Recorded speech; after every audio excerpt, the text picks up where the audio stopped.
بسم اللہ الرحمن الرحیم۔ السلام علیکم عزیز طلبہ، آج ہم شعر نمبر 3 پہ بات کریں گے۔ پروین شاکر کی غزل بادبان کھلنے سے پہلے کا اشارہ دیکھنا۔ ایسل و بیس ہونے کی وجہ سے اس غزل کے اندر ہم دیکھیں گے کہ کون کون سے شعری محاسن استعمال کیے گئے ہیں، اور امتحانی نقطہ نظر سے یہ غزل بہت اہم ہے، اس لیے آپ لوگ اس کو اچھے سے تیار کیجئے گا۔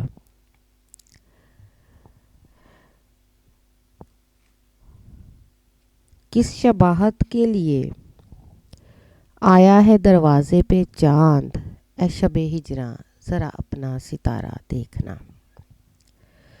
یہاں پہ شباہت جو ہے یہ مماثلت کے معنی میں آتا ہے، اور عکس تشبیہ دینا، یعنی یہاں پہ وہ تشبیہ دے رہا ہے۔ چاند کہا گیا ہے، محبوب کو چاند کہا گیا ہے۔ اسی طرح سے شب ہجراں جدائی کی رات، اور ستارہ جو ہے نا یہ مجازن یہ لفظ استعمال ہوا ہے قسمت نصیب کے لیے۔ جب ہم اس کے مفہوم کی بات کریں گے تو دروازے پر آئے ہوئے چاند میں کس کا عکس ہے؟ اے شب ہجراں تو ذرا اپنی قسمت تو دیکھ لے۔ کہ یہاں پہ جو محبوب ہے، پروین شاکر جو ہے چاند کے حوالے سے اس کو ایک تشبیہ، استعارہ، کنایا، علامت تمثیل نہ جانے کن کن شعری ترازموں میں برتا گیا ہے چاند کو۔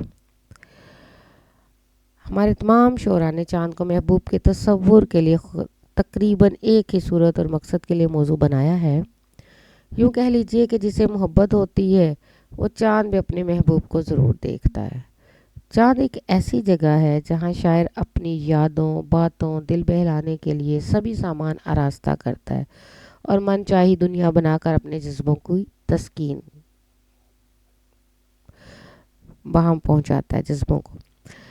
کل 14ویں کی رات تھی شب بر رہا چرچا تیرا، کل 14ویں کی رات تھی شب بر رہا چرچا تیرا، کچھ نے کہا یہ چاند ہے، کچھ نے کہا چہرہ تیرا۔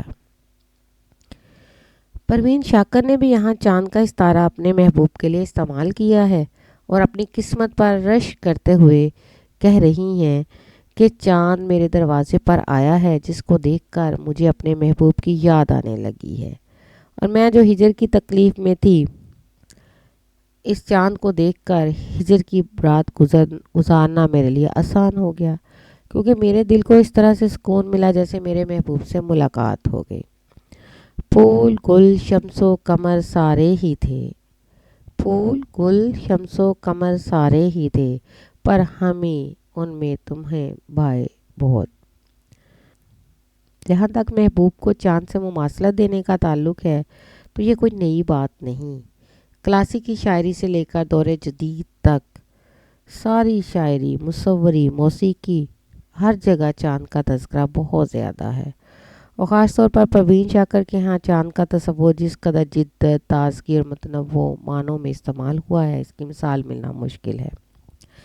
ان کے ہاں چاند صرف آسمان پر گردش کرنے والا سیارہ نہیں ہے، بلکہ کسی کے دل میں دھڑکتا ہوا احساس ہے، اور یہی احساس ہمیں اس شعر میں بھی ملتا ہے، جہاں چاند کو دیکھ کر محبوب سے وصال کا مزہ ہے، اور اس کو پڑھ کر یوں محسوس ہوتا ہے جیسے عاشق کے دل بیتاب کو سکون مل گیا۔ ہر ایک رات کو مہتاب دیکھنے کے لیے، ہر ایک رات کو مہتاب دیکھنے کے لیے میں جاگتا ہوں خواب دیکھنے کے لیے۔ اسی طرح سے اب ہم شعر نمبر 4 کی بات کرتے ہیں۔ کیا قیامت ہے کہ جن کے نام پر پسپا ہوئے، کیا قیامت ہے کہ جن کے نام پر پسپا ہوئے، انہی لوگوں کو مقابل میں صف آرا دیکھنا۔ پسپا ہونا شکست خوردہ ہونا، شکست کھا لینا، اور صف آرا ہونا جنگ کے لیے آمادہ ہونا، ایک میدان جنگ آراستہ کرنا، صف باندھ لینا۔ اب یہاں پہ وہ یہ کہتے ہیں کہ وہ لمحہ قیامت سے کم نہیں ہے کہ جن کے نام پر ہم نے شکست کھائی، وہی لوگ ہمارے مد مقابل کھڑے ہیں۔ پروین شاکر کا یہ شعر اپنے اندر معنویت کا سمندر لیے ہوئے، ساتھ ہی شاعرہ نے انتہائی خوبصورتی سے ہماری معاشرتی رویوں کی بھی عکاسی کی ہے، اور عشق مجازی میں یہ شعر اپنے الگ رنگ میں نظر آتا ہے۔ شاعرہ کہتی ہے کہ وہ لمحہ قیامت سے کم نہیں تھا کہ وہ لوگ جن کا نام ہی سن کر ہم نے اپنی شکست تسلیم کر لی تھی، ہم ان کے مد مقابل نہیں کھڑے ہوئے تھے۔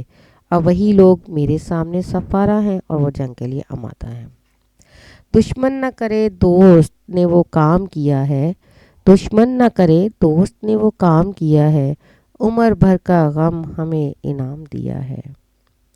طوفان میں ہم کو چھوڑ کے ساحل پر آ گئے، طوفان میں ہم کو چھوڑ کر ساحل پر آ گئے، نا خدا کا ہم نے جنہیں نام دیا ہے۔ اگر اس شعر کو عشق مجازی کے رنگ میں دیکھا جائے تو شاعرہ نے اپنے محبوب کے حوالے سے بات کی ہے کہ ہمیں اپنے محبوب سے اس قدر محبت تھی کہ ہم نے اس کا نام سن کر اپنی شکست کو مان لیا، اس لیے اگر محبوب جیتا تو وہ بھی ہماری ہی جیت تھی۔ اب یہاں اس سے مراد کوئی محبوب سے جنگ و جدل کی کیفیت نہیں، بلکہ یہاں شکست کا تسلیم کرنا اپنی انا کو مارنے کے معنوں میں استعمال ہوا ہے۔ یعنی ہم نے محبوب کی رضا، اس کی خواہشات کے سامنے سر تسلیم خم کر لیا، اور اس کی خوشی کی خاطر ہم نے اپنی ضد اور انا کو چھوڑ دیا۔ اگر اس شعر کو وسیع تناظر میں دیکھا جائے تو کئی معنی اور مفہوم آتے ہیں۔ یہاں شاعرہ پر اس شخص کا ذکر کر رہی ہے جو اس زندگی میں پیارا تھا، چاہے وہ دوستوں کا رشتہ ہو، عزیز و قارب کا ہو۔ جب انسان کسی سے محبت کرتا ہے تو وہ ضد یا انا کو مد مقابل نہیں لاتا، کیونکہ اس لڑائی میں انا جیت جاتی ہے اور محبت ہار جاتی ہے۔ جیسے انسان اپنے پیاروں کے لیے اپنی خواہشات، تمناؤں کا گلا گھونٹ دیتا ہے اور اس کے سامنے اپنے پیاروں کی خوشیاں ہوتی ہیں، لیکن انسان کو افسوس اس وقت ہوتا ہے کہ جن لوگوں کے لیے انسان نے قربانیاں دی ہوتی ہیں، وہی لوگ مشکل آنے پر اس کے مد مقابل کھڑے ہو جاتے ہیں، اور وہ لمحہ انسان کے لیے کسی قیامت سے کم نہیں ہوتا۔